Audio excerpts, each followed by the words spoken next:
আর আল্লাহ পাক অনেক কিছু মাফ করে দেন, কিছু কিছু বিষয় আল্লাহ পাক মোটেই পছন্দ করেন।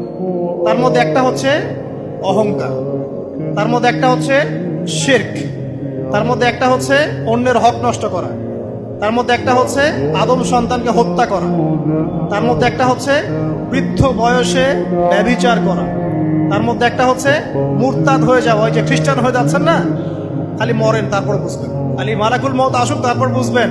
আল্লাহ রাব্বুল আলামিন বলছেন তার রাসূলের মাধ্যমে, কেউ যদি সাক্ষ্য দেয় আল্লাহ ছাড়া কোনো মাবুদ নাই, মুহাম্মদ সাল্লাল্লাহু আলাইহি ওয়াসাল্লাম শেষ নবী, ঈসা ইবনে মারইয়াম আল্লাহর প্রেরিত নবী, আল্লাহর পুত্র নন, জান্নাত সত্য এবং জাহান্নাম সত্য, এই পাঁচটা বিষয় যদি কেউ সাক্ষ্য দেয় ইনশাআল্লাহ সে জান্নাতে যাবে, তার আমল যেমনই হোক না কেন। টাকার বিনিময়ে, চাকরির বিনিময়ে, সমাজ সেবার নামে আর চিকিৎসার নামে ঈমান বিক্রি করে ফেললেন, সুবহানাল্লাহ সুবহানাল্লাহ। তোমাদের এই পৃথিবীতে বেঁচে থাকার চাইতে মাটির তলে চলে যাওয়া ভালো। আবর্জনার কোনো প্রয়োজন নাই আল্লাহর এই জমিনে। এই মুসলিম উম্মার আবর্জনার কোনো প্রয়োজন নাই। এই মুসলিম উম্মার ইমানদার সাহসী তরুণ প্রজন্মের দরকার।